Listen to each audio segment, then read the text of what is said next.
नमस्कार बच्चों, this is the fifth part of our video lesson theme 13 Mahatma Gandhi and the nationalist movements. ये हमारा video lesson का 5वां भाग है। जैसा कि आप जानते हैं, पिछले भाग में हम लोगों ने गांधी जी को एक जन नेता के रूप में, एक समाज सुधारक के रूप में हमने स्टडी किया था। इस वीडियो लेसन में हम लोग सिविल डिसोबीडियंस मूवमेंट या साल्ट मार्च के बारे में पढ़ेंगे, जो गांधी जी द्वारा शुरू किया गया दूसरा आंदोलन था। और यहाँ आप मैप में आप लोकेशन देख सकते हैं कराची और लाहौर की। जैसा कि हम जानते हैं कि 1924 में गांधी जी जेल से रिहा होने के बाद अपना बहुत सारा समय रचनात्मक कार्यों में, समाज सुधार के कार्यों में लगाते हैं और अपने आप को राजनीति से दूर रखते हैं। But after 1927-1928, again Gandhiji actively participated in political activities and led the another mass movement. This was the civil disobedience movement of the Salt Satyagraha. तो 1927-28 के बाद गांधी जी दोबारा से जो राजनीति में बहुत एक्टिव तरीके से आते हैं। उसके पहले कुछ इंपॉर्टेंट घटनाएं होती हैं, जैसा कि हम देखते हैं कि 1927 में साइमन कमीशन भारत आता है। 1927 में साइमन कमीशन अपॉइंट किया जाता है, जो कि 1928 में भारत आता है, और जिसका उद्देश्य होता है कि 1919 का 1919 का जो गवर्नमेंट इंडिया एक्ट है उसका इंक्वायरी करना, यहाँ के कॉलोनियल रूल है जो चल रहा है उसका इंक्वायरी करना। और इस साइमन कमीशन का सबसे जो खराब बात था वो ये था कि there was no member was Indian. इसका कोई भी जो सदस्य जो था वो भारतीय नहीं था। तो अभी तक जो अंग्रेजों का इंटेंशन था वो भारतीयों को शासन में शामिल करने का नहीं था, या वो किसी भारतीय को इस योग्य नहीं समझते थे कि भारत के मुद्दे को भारतीय सुलझाएं। तो इस तरह से साइमन कमीशन का विरोध किया गया जब शहरों में हड़ताल के द्वारा और विरोध प्रदर्शन के द्वारा, तो पुलिस के द्वारा लाठीचार्ज की गई, जिसमें कि कांग्रेस के बहुत सारे प्रमुख नेता शामिल थे, जवाहरलाल नेहरू, लाला लाजपत राय। और इस लाठीचार्ज में लाला लाजपत राय की को बहुत चोटें आई और अंततः उनकी जो है बाद में मृत्यु हो गई। दूसरी जो प्रमुख घटना थी वो थी बारदोली सत्याग्रह, जिसको वल्लभ भाई पटेल ने लीड किया था। बारदोली जो कि गुजरात में सूरत में है, और यहाँ किसानों की प्रमुख समस्या थी कि सरकार द्वारा लगान बढ़ा दिया गया था और किसान इसका अपोज कर रहे थे, जिसमें वल्लभ भाई पटेल को जीत मिल गई। तो इन सभी घटनाओं को देखते हुए इन 1929 कांग्रेस का जो एनुअल सेशन हुआ वो लाहौर में हुआ। लाहौर जो कि इस समय पाकिस्तान में है, और ये सेशन दो अपने फीचर्स के लिए बहुत ही इंपॉर्टेंट है। सबसे पहले तो इसमें इसकी जो अध्यक्षता की वो जवाहरलाल नेहरू थे। तो जवाहरलाल नेहरू जो कि यंग लीडर थे, तो अब कांग्रेस का जो नेतृत्व है वो यंग जनरेशन के हाथों में हम जाते हुए देखते हैं। और दूसरा, यहाँ पर पूर्ण स्वराज का जो मसविदा तय किया गया कि अब हम पूर्ण स्वराज की बात करेंगे, यानी हमें पूरी तरह से स्वतंत्रता चाहिए जिसमें कि ब्रिटिशर्स का कोई रोल नहीं होगा। तो 31 दिसंबर 1929 को लाहौर में रावी नदी के जो कि किनारे है, वहां पर पूर्ण स्वराज का को ध्यान में रखते हुए झंडा फहराया गया, हमारा तिरंगा झंडा। उस वक्त तिरंगे झंडे के बीच में चूंकि चक्र है, उस वक्त चरखा हुआ करता था, और यह तय किया गया कि जो 26 जनवरी है वो स्वतंत्रता दिवस के रूप में मनाया जाए।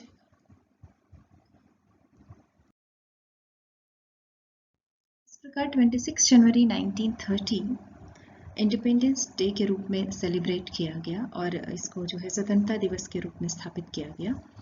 और स्वतंत्रता दिवस को कैसे सेलिब्रेट करना है, इसके लिए भी गांधी जी ने निर्देश दिए। और गांधी जी ये चाहते थे कि सभी जगहों पर, चाहे वो गांव है, शहर है, या जहां पर हम सेलिब्रेट कर रहे हैं स्वतंत्रता दिवस को, उसका जो कार्यक्रम है और उसका जो समय है वो तय होना चाहिए, जिससे कि यूनिफॉर्मिटी या यूनिटी बनी रहे। तो इसके लिए सबको सूचित करने के लिए ड्रम बीट करके या नगाड़े बजा करके इसके तय कार्यक्रम और समय की सूचना सबको देनी है। और इसमें जो दिन की शुरुआत है वो स्वतंत्रता दिवस मनाने के लिए सबसे पहले राष्ट्रीय ध्वज फहराने के बाद राष्ट्रगीत गाया जाएगा, और उसके बाद का जो समय है वो रचनात्मक कार्यों में लगाना है, जैसे कि सूत काटना, चरखा चलाना, गांव या शहरों में सफाई का कार्यक्रम, और अछूत उद्धार के लिए कार्य करना, साथ में हिंदू मुस्लिम के पुनर्मिलन, हिंदू मुस्लिम एकता के लिए कार्य करना। ये सभी जो निर्धारित कार्यक्रम थे वो करने थे।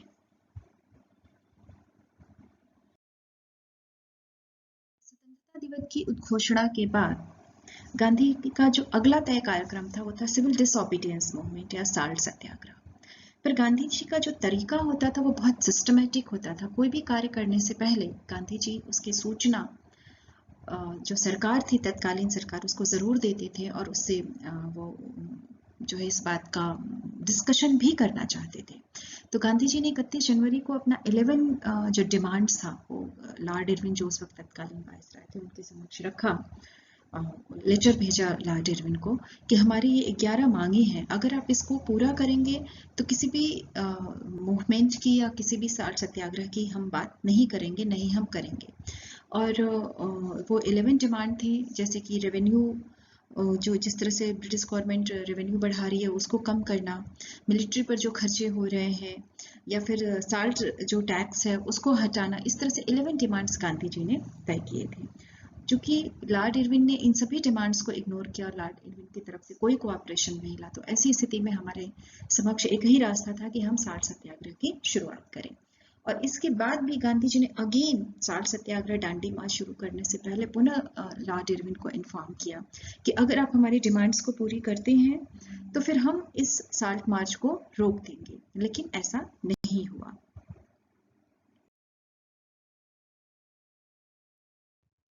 इस प्रकार लॉर्ड इरविन की तरफ से कोई रिप्लाई ना आने के बाद गांधी जी ने साल्ट सत्याग्रह की शुरुआत की।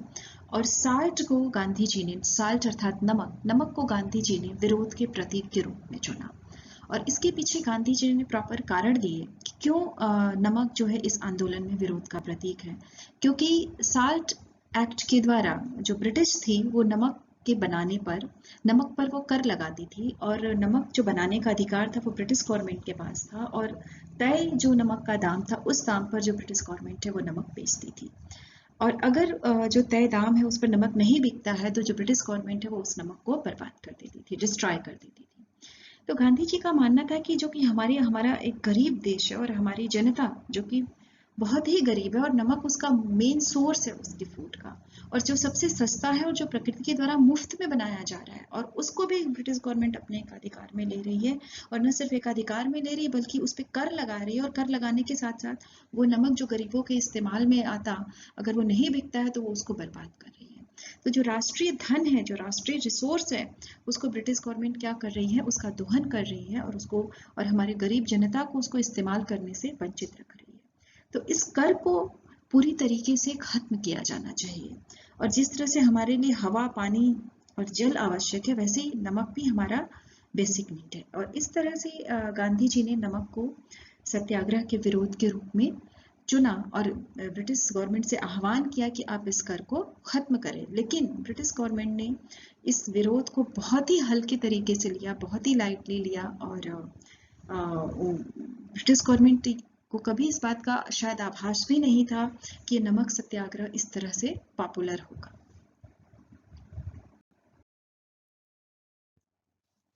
साल्ट सत्याग्रह के तहत अपने तय कार्यक्रम के अनुसार गांधी जी ने 12 मार्च 1930 12 मार्च 1930 को साबरमती से दांडी के लिए साल्ट मार्च की शुरुआत की अपने 78 कंपेनियन के साथ, जैसा कि बिपिन चंद्र अपनी किताब में जिक्र करते हैं। शुरुआत में जो यात्रा शुरू हुई तो 78 लोग थे, लेकिन जैसे जैसे इस यात्रा में गांधी जी आगे बढ़ते जाते हैं, लोगों का जो समूह है वो उनसे जुड़ता जाता है। ये यात्रा पूरी तरीके से प्लान्ड एंड ऑर्गेनाइज्ड थी। ये अलग बात है कि लॉर्ड इरविन ने इसको सीरियसली नहीं लिया, लेकिन वास्तव में ये बाद में बहुत पॉपुलर हुआ और ये बहुत बड़ा चैलेंज बना ब्रिटिश गवर्नमेंट के लिए। इस कार्यक्रम के तहत गांधी जी ने कुछ जो रास्ते में पड़ने वाले जो गांव थे, जो जगह थे, उनमें निश्चित था कि इस दिन यहाँ पर पड़ाव लेना है, यहाँ पर रात रुकना है, और ये कार्यक्रम करने हैं। तो इन सभी के दौरान गांधी जी जब गांव में रुकते थे, जैसे मैंने पहले गांव का जिक्र किया है, असलाली, जो कि पहला पड़ाव था, तो जब गांधी जी इन गांव में रुकते या पड़ाव लेते, जैसे दोपहर में थोड़ी देर के लिए रेस्ट है, फिर रात का विश्राम है जो कि खुली आसमान के नीचे ही होता था, तो वहां पर गांधी जी आम जनता को संबोधित करते और वो उनसे आग्रह करते कि आप किस तरह से सत्याग्रह में शामिल हो, और अगर आप होते हैं तो आपको क्या काम करना पड़ेगा। तो इसी तरह से आपकी किताब में भी रिटर्न है, ये जो गांव है वसना गांव का जिक्र करते हैं कि वहाँ पर जब गांधी जी ने स्पीच दी तो वहाँ पर जो उच्च कास्ट के लोग थे उनसे वो गांधी जी ने कहा कि अगर आप सत्याग्रह में शामिल होते हैं तो आपको जो है प्रायश्चित करना पड़ेगा अपने उन गलतियों के लिए जो आपने अछूतों के साथ किया है, और हमें तब तक स्वराज नहीं मिलेगा जब तक कि हिंदू, मुसलमान, पारसी, सिख सब लोग एक साथ नहीं आ जाते, यानी कि सबके साथ और समानता के साथ। ऐसा नहीं हो कि हम एक दूसरे के साथ जो है असमान व्यवहार करें और फिर हम ये उम्मीद करें कि हमें स्वराज मिलेगा, तो तभी हमें स्वराज मिलेगा। और गांधी जी की बातों से प्रेरित होकर के बहुत सारे लोग, मतलब हजारों की संख्या में, और उसमें औरतें भी शामिल थी, जैसा कि सरोजनी नायडू का यहाँ मैंने जिक्र किया है, जो है इस यात्रा में उनके साथ जुड़े।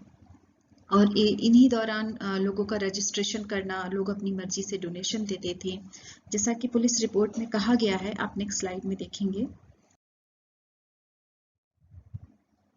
यहाँ पर आप जो है दांडी मार्च में गांधी जी का इस चित्र के माध्यम से हमने समझाने की कोशिश की है कि किस तरह से गांधी जी बड़े शांत और एकाग्र और बड़े ताकत के साथ अपने साथियों के साथ वो आगे बढ़ते जाते हैं। और लॉर्ड इरविन ने बेशक ये कहा कि उन्हें फर्क नहीं पड़ता है, लेकिन सीक्रेटली पुलिस की पूरी मॉनिटरिंग थी इस यात्रा पर, और पुलिस इसकी रिपोर्टिंग कर रही थी, और उन्होंने ये रिपोर्ट जो भेजी गवर्नमेंट को, जिसमें उन्होंने कहा कि गांधी जी की बातों को हर वर्ग के लोग, चाहे वो औरतें हैं, चाहे वो उच्च जाति के लोग हैं, चाहे वो निम्न जाति के लोग हैं, बड़े ध्यान से सुनते हैं और उसमें भाग लेते हैं। और बहुत सारे ऑफिशियल जो कि सरकारी नौकरी में थे, उन्होंने पद त्याग करके इसमें शामिल हो चुके हैं। और बहुत सारे वॉलेंटियर, हजारों की संख्या में जो वॉलेंटियर हैं, वो इस सत्याग्रह का हिस्सा हैं। और जो पुलिस सुपरिंटेंडेंट है वो रिमार्क करते हैं कि गांधी जी बड़े जो है शांत और निश्चिंत दिखाई दे रहे थे इस यात्रा में, और ये उनकी ताकत थी जो कि वो उसके साथ वो आगे बढ़ते जा रहे थे। और ये इस मैप के माध्यम से आप, चूंकि ये आपके सिलेबस का हिस्सा नहीं है, नहीं आपके बुक में ये मैप है जो मैंने नेट से लिया है, कि साबरमती से दांडी तक की इस यात्रा को हमने एक टेंटेटिव शो करने की कोशिश की गई है। पड़ाव जो है ये असलाली, आनंद, ये और भी बहुत सारे थे।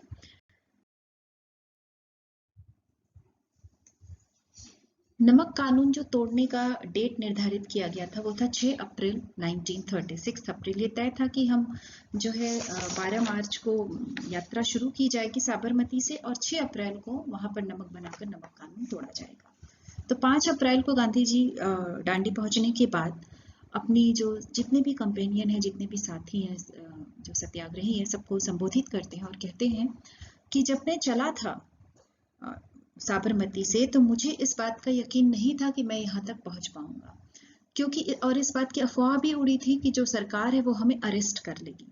लेकिन हम यहाँ तक पहुँच पाए, तो इस बात के लिए हमें सरकार की पीठ थपथपानी चाहिए। और अगर हम यहाँ तक पहुँच पाए तो इसमें एक चीज़ का बहुत बड़ा रोल है, और वो है पीस एंड नॉन वायलेंस, क्योंकि हमने बहुत शांतिपूर्ण और बहुत अहिंसात्मक तरीके से अपना सत्याग्रह किया है। और एक ऐसी जनता को जो कि बहुत शांतिपूर्वक तरीके से आंदोलन कर रही, उसे सरकार गिरफ्तार नहीं कर सकती है, और न ही वो उसे पनिश कर सकती है, क्योंकि अगर सरकार ऐसा करती है तो उसे अपने पड़ोसियों को, पड़ोसी मतलब जो कॉन्टेम्प्रेरी उस टाइम में जो ऑल ओवर वर्ल्ड में जो और देशों में सरकारें चल रही हैं, उनको जवाब देना पड़ेगा। तो इस बात के लिए हम सरकार की जो है सराहना कर सकते हैं। और गांधी जी बहुत ओपनली, गांधी जी कोई भी काम करते हैं तो उसमें खुला उनका वक्तव्य होता है और किसी दुराव छिपाव की बात नहीं होती है। तो वो एक दिन पहले उद्घोषणा कर देते हैं कि कल हम जो कानून है नमक कानून, उसको हम तोड़ेंगे। और सरकार ऐसा करने दे नहीं करने दे ये अलग बात है, लेकिन हम ऐसा करेंगे।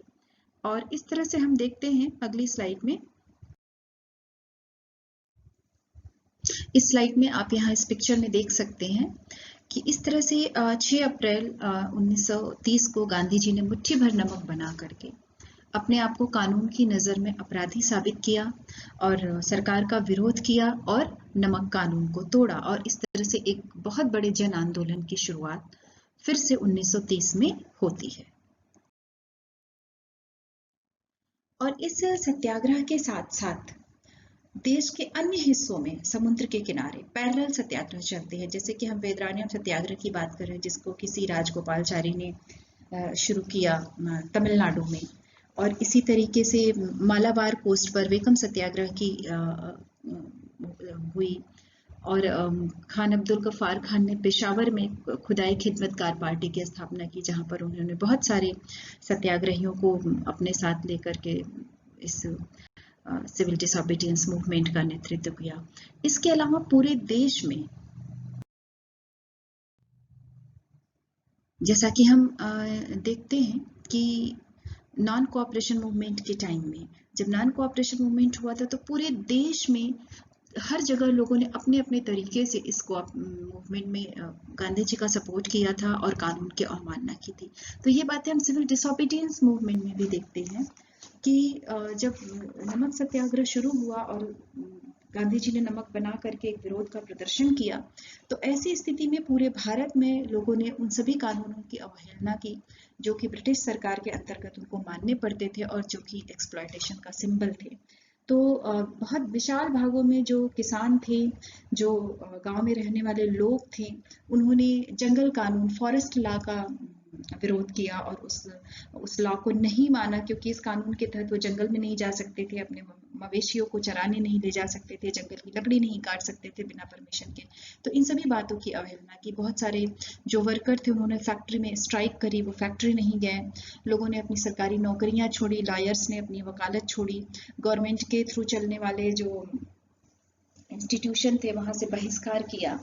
और इस तरह से जो है गांधी जी ने पूरे देश को आह्वान किया कि आप लोग जो है, जो भी सरकारी संस्थाएं हैं उनसे बाहर आए, जो भी सरकारी चीजें हैं उनका बहिष्कार करें और औपनिवेशिक शासन के विरुद्ध असंतोष व्यक्त करें और इस सत्याग्रह में शामिल हुए। तो जब ऐसी स्थिति आई तो स्वाभाविक सी बात है कि जो गवर्नमेंट है वो शांत तो रहेगी नहीं। तो इस तरह से 60,000 इंडियंस, 60,000 जो भारतीय लोग थे वो अरेस्ट किए गए और इसमें गांधी जी भी शामिल थे।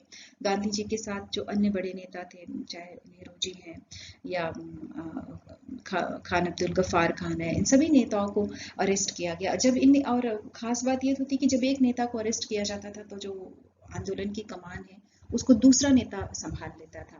तो ये बहुत बड़ी सफलता थी सिविल डिसोबीडियंस मूवमेंट की, जो कि गांधी जी के द्वारा शुरू की गई।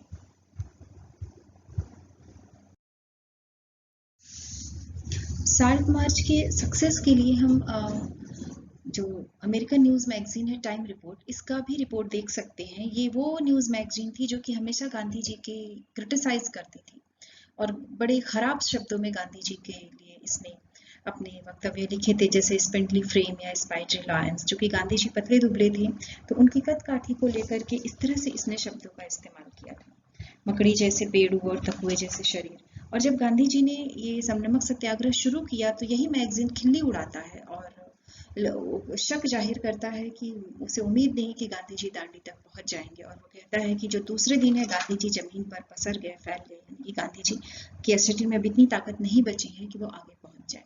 ये पूरी यात्रा 3 हफ्तों की थी और 3 हफ्तों के बजाय एक ही वीक में, विद इन अ वीक, ये जो रिपोर्टिंग मैगजीन है उस टाइम रिपोर्ट, उसका स्टेटमेंट बदल जाता है। और वो एकदम से जब जनता का समर्थन मिलता है, वो संख्या जो 100 में भी नहीं थी वो जब हजारों में पहुंचती है, तो पुनः वो मैगजीन लिखता है कि ये जो जन समर्थन जिस तरह से मिल रहा है इसने ब्रिटिश गवर्नमेंट को बहुत गहरे तौर पे बेचैन कर दिया है। और अब वे गांधी जी को एक साधु या राजनेता के रूप में बुला रहे, राजनेता के रूप में देख रहे हैं। और गांधी जी ने इन्हीं के हथियारों से, जो ब्रिटिशर्स हैं, जो क्रिश्चियंस है, क्रिश्चियन के हथियारों से ही इनको जो है मात देने की कोशिश की है। तो हम देखते हैं कि ये बहुत बड़ा मतलब गवाही है साल्ट सत्याग्रह के प्रोग्रेस का, कि एक ऐसा टाइम मैगजीन जो कि इतना नेगेटिव है गांधी जी के लिए और हमारे सत्याग्रह के लिए, वो एकदम से पॉजिटिव हो जाता है और इस तरह का वक्तव्य देता है।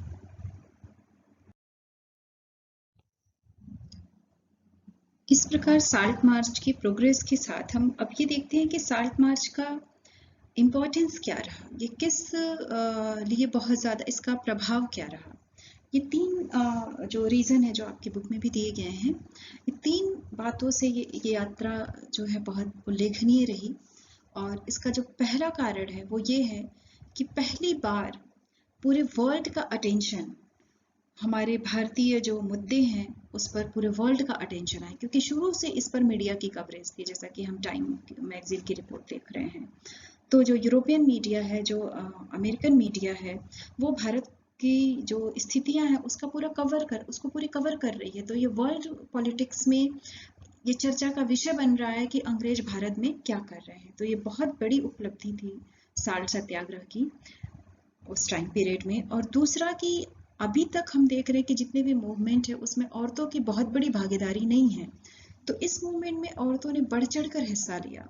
और कमला देवी चट्टोपाध्याय, सरोजनी नायडू, जैसा कि आप इस पिक्चर में भी देख सकते हैं, और इन सभी औरतों ने और बाकी जो देश के विभिन्न हिस्सों में औरतों ने अपनी भागीदारी निभाई, चाहे वो नमक कानून का उल्लंघन करना हो या शराब के कानून का या दूसरी जो सामाजिक समस्याएं हैं, उन सभी में हमने औरतों की भागीदारी बढ़ी इसमें।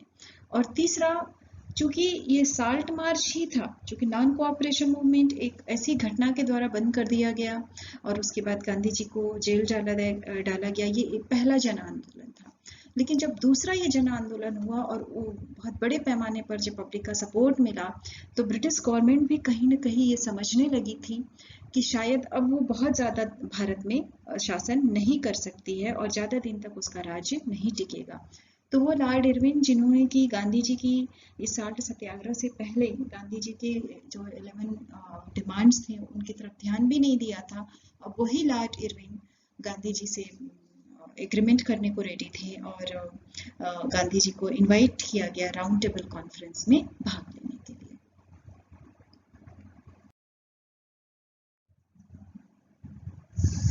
आंदोलन की सफलता ब्रिटिश सरकार के लिए एक बहुत बड़ी समस्या थी, क्योंकि सत्याग्रहियों को जेल में डालने के बाद भी, गांधी जी को जेल में डालने के बाद भी सरकार की पूरी तरह से जीत नहीं हो रही थी, नहीं समस्याएं खत्म हो रही थी। जनता असहयोग कर रही थी, लगान नहीं देना, सरकार के कार्यों में शामिल नहीं होना। ऐसी स्थिति में सरकार ने लंदन में जो है, ब्रिटिश सरकार द्वारा लंदन में राउंड टेबल कॉन्फ्रेंस, गोलमेज सम्मेलन की शुरुआत की गई। और जो पहला गोलमेज सम्मेलन हुआ वो नवंबर 1930 में हुआ। चूंकि उस वक्त यहाँ पर आंदोलन चल रहे थे और इसका कोई यह गोलमेज सम्मेलन का कोई बहुत निष्कर्ष सामने नहीं आ पाया। ऐसी स्थिति में सरकार ने बिना किसी कारण ही गांधी जी को जेल से रिहा किया और गांधी जी के साथ मीटिंग करने के लिए तैयार हो गई। और जो वायसराय थे तत्कालीन इरविन, तो गांधी इरविन पैक्ट के नाम से इस मीटिंग को और इस एग्रीमेंट को जाना जाता है। गांधी जी और इरविन के साथ कई सारी मीटिंग्स हुई। इस मीटिंग्स में ये तय किया गया कि जो सिविल डिसोबीडियंस मूवमेंट है उसको वापस ले लिया जाएगा, जितने भी कैदी हैं जो कि सत्याग्रही हैं जिनको जेल में डाला गया था उनको छोड़ दिया जाएगा, और उसके बाद जो कोस्टल रीजन में जो शहर हैं, जो इलाके हैं, वहाँ के लोगों को नमक बनाने की इजाज़त दी जाएगी। इसके बदले में जो कांग्रेस है वो राउंड टेबल कॉन्फ्रेंस में हिस्सा लेगी। और इन तमाम शर्तों के साथ जो है इस पैक्ट पे साइन किए गए। चूँकि इस पैक्ट का जो नेशनलिस्ट थे, रेडिकल लोग थे, उन लोगों ने विरोध किया, क्योंकि हम लोग जो बात कर रहे थे वो स्वराज की बात कर रहे थे, हम लोग स्वतंत्रता की बात कर रहे थे, और वो जो हमें हासिल नहीं हुई थी, ये सिर्फ एक संधि हुई थी। और ये तय बात है कि निश्चित रूप से ये सिर्फ एक संधि थी, लेकिन इतनी आसानी से ब्रिटिश गवर्नमेंट स्वतंत्रता नहीं दे सकती थी। तो ब्रिटिश गवर्नमेंट का इस तरह से झुकना और एग्रीमेंट के लिए तैयार होना भी बहुत बड़ी बात नहीं थी। और इस एग्रीमेंट के तहत गांधी जी ने सिविल डिसोबीडियंस मूवमेंट को समाप्ति की घोषणा की। और सेकेंड राउंड टेबल में, जो कि दूसरा राउंड टेबल हुआ 1931 में, उसमें भाग लेने के लिए गांधी जी लंदन गए।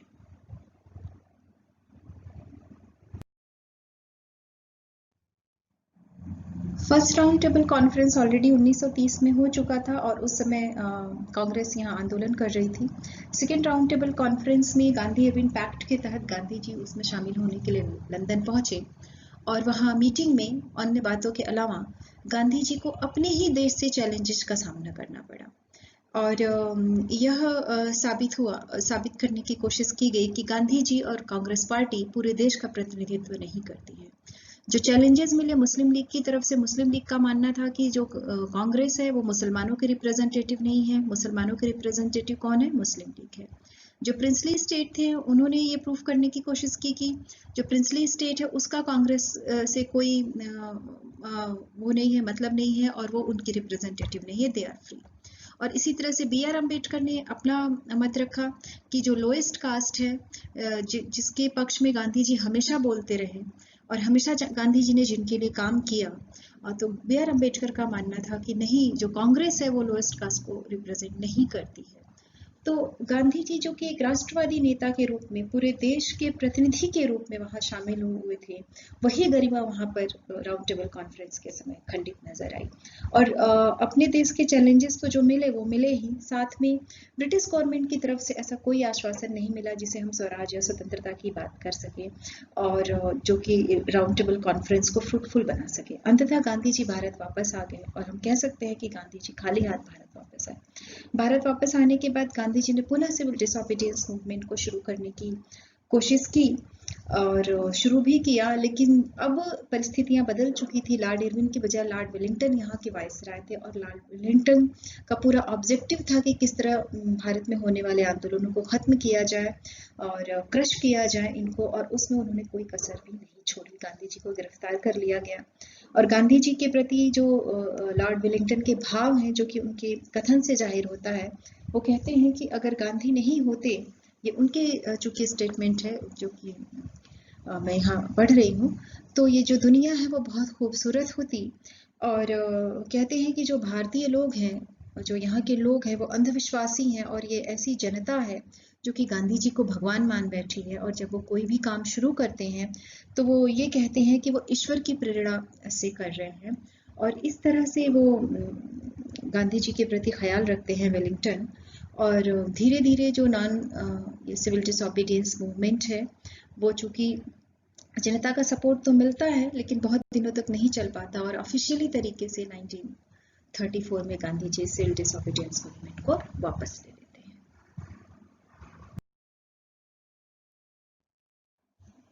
यहाँ गुजरात का मैप मैंने आप लोगों के समक्ष रखा है। चूंकि मैप जो है ये बहुत इम्पॉर्टेंट हिस्सा है क्योंकि एग्जाम में पूछा जाता है। तो जब हम लोग इस टॉपिक को कर रहे हैं सिविल डिसोबीडियंस मूवमेंट को, तो पर्टिकुलर जो एरिया है, हम लोगों ने जब गुजरात डिस्कस किया तो 3 जो क्षेत्र है वो हमारे सामने आते हैं, 3 लोकेशन। एक तो साबरमती आश्रम जो कि अहमदाबाद में है, और बारदोली सत्याग्रह जिसका जो वल्लभ भाई पटेल के नाम से जुड़ा हुआ है, और तीसरा दांडी। तो साबरमती आश्रम के लिए आप अहमदाबाद में देख सकते हैं, वो अहमदाबाद में था। और दूसरा जो बारदोली है, बारदोली सूरत में था, तो ये सूरत का लोकेशन है। क्योंकि आप जब मैप करते हैं तो आपका लोकेशन बिल्कुल पिन पॉइंट पे न भी आए तो कम से कम आसपास एग्जैक्टली होना चाहिए। और इस तरह से दांडी जिसके बारे में हम काफ़ी चर्चा कर चुके हैं, जो कि नवसारी डिस्ट्रिक्ट में था। तो नवसारी आप देख रहे हैं कि कोस्टल एरिया में है, सूरत भी कोस्टल एरिया में, समुद्र के किनारे हैं ये सब। तो ये नवसारी डिस्ट्रिक्ट है जहाँ पर दांडी स्थित है। और इस मैप में आप देख सकते हैं, जब आपको जो लोकेट करने के लिए जब एग्जाम में आता है 1930-31 का ये लोकेशन यहाँ पर दिखाया गया है। तो ये है आपका जो है अहमदाबाद के बाद खेड़ा चूंकि आपको पहले भी बताया जा चुका है। उसके बाद आपका बारदोली, और बारदोली के बाद दांडी। आपको बच्चों इतना याद रखना है कि ये सारे लोकेशन गुजरात में हैं, और गुजरात में किस किस जगह पर हैं ये आप मैप देख करके प्रैक्टिस करें और सही करने का प्रयास करें।